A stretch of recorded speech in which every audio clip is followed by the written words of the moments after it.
What's going on, everybody, and welcome back to JDD TV. I'm your host Josh, and today we got an interesting little video.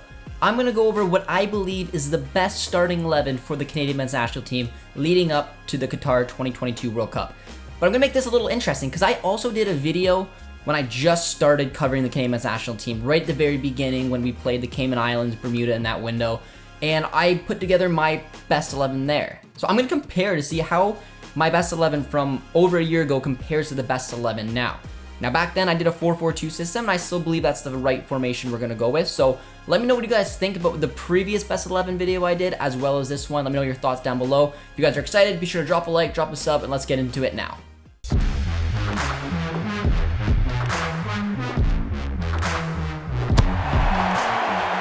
So we're going to start things off with my original best 11. This video is still live, so if you want to go back a year and check it out, you can watch it in its entirety. But for today, I'm just going to kind of skip past it and give you reasonings maybe why I went with a few players. So remember, the Canadian national team did not play a match for well over a year before we had our first match against Bermuda, then we had the Cayman Islands as well, and then somewhere in between there, I made my preferred best 11 video for the Canadian national team. And this is what it looked like. I lined up in the 4-4-2 because I believe that was what John Herdman wanted to go with the most. It is what he was going with. It's still kind of what he's going with. So in goal, I have Milan Borjan. There's no real need to explain that. I mean, Borjan's our guy between the sticks. At right back, I went with Richie Larea, really doing well at the MLS level. We knew what he was doing for TFC there. He was a starter in, I think, the very first match as well in Bermuda, so I was kind of expecting that he would get that role. The emergence of Alistair Johnston just didn't really happen yet, so it wasn't that hard to put Richie there. Two center backs, of course, Stephen Vittorio was one, and I went with Derek Cornelius.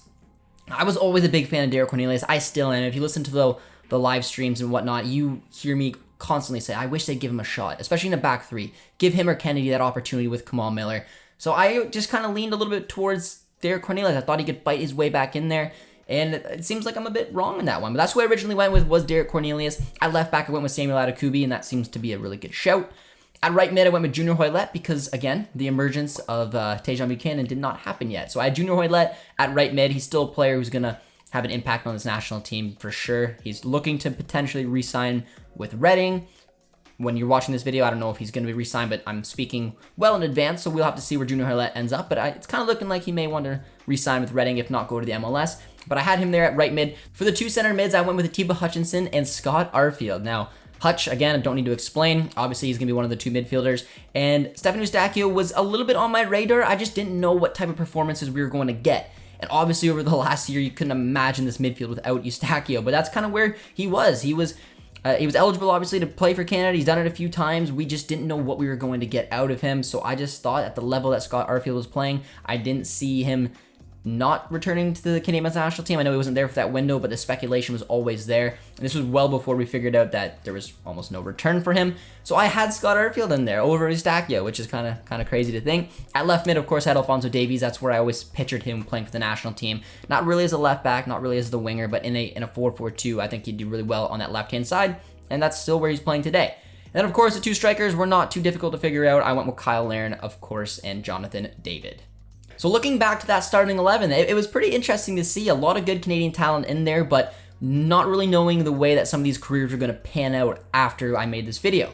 So now let's take a look at how I truthfully believe the Canadian men's national team should line up in a do-or-die situation, or I guess, everyone's different. We know that they're going to line up differently against Morocco than they're probably going to against Belgium, but regardless, I want to use a 4-4-2 system because I think there's a lot to it.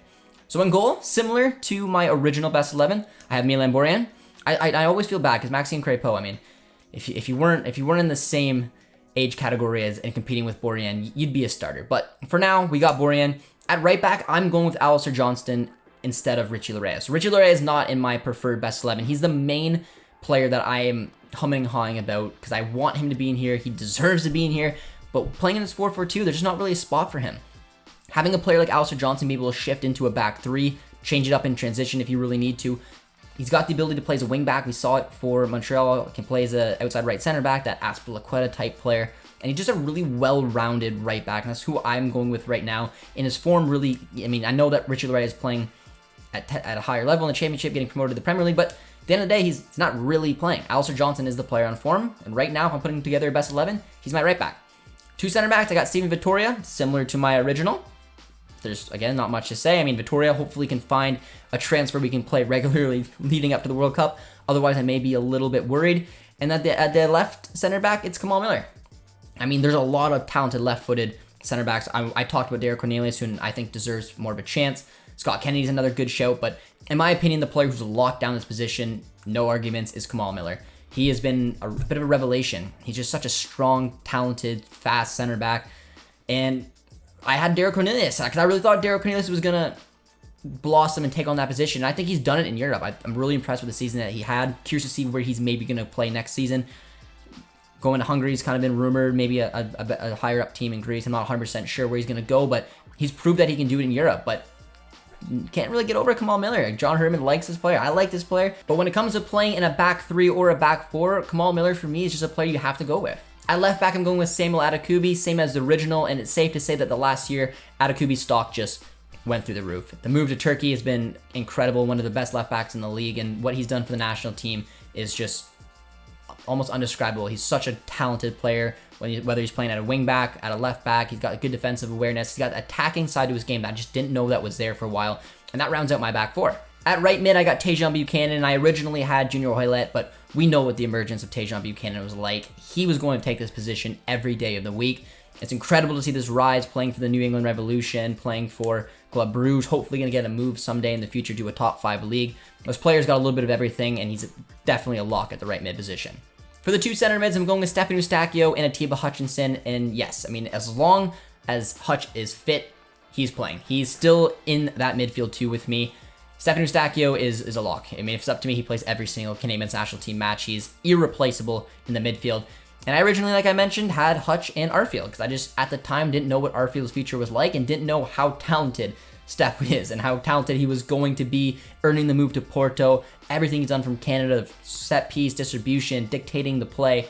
He's everything you want in a midfielder, and that's my midfield too right now. At left mid, I have Alphonso Davies, and it's, again, you don't need to explain that too much. Similar to the first time, I like him in a left midfield position. I don't really want to see him as a left back. I don't mind him as a wing back. He's not bad as a winger as well, but playing in a 4-4-2 system, I think really gives Davies the opportunity to shine in a position that he knows well. The two striker positions were very easy. They were easy back then. They're easy now. It's Jonathan David. It's Kyle Larin. That's who I had in my originals. You don't need to talk about these players too much. You know the quality that they have. Sometimes they don't often link up. We saw it already in the Curacao match. They struggled a little bit, but when the players are on, they can be deadly. And when you want to give an opportunity for Canada to score a goal, you want these two on the pitch. So they're going to round out my best 11 in the two striker roles. There you have it, ladies and gentlemen. That is my Canadian men's national team best starting 11. Let me know what you think. Do you agree? Do you think Richie Reyes should be in there? Maybe Mark-Anthony Kaye, and a rare shout for Ike Ugbo. Maybe a switch in formation as well. Let me know down in the comments how you believe the Canadian men's national team should line up if it's a do or die situation. And let me know what you thought about my original best 11. Like I said, if you want to go back and watch that video, you can. I made it at the very start of this rapid rise for the Canadian men's national team. So it's very cool to see how a few players maybe lived up to the expectations I had, how a couple players like Tajon, Stefan Eustáquio, Kamal Miller broke in, Alistair Johnston as well. Really cool to see the comparisons of the two. Hopefully you guys did enjoy this video, and if you did, as always, be sure to drop a like, drop a sub as well, and we'll see you guys next time. Cheers, friends!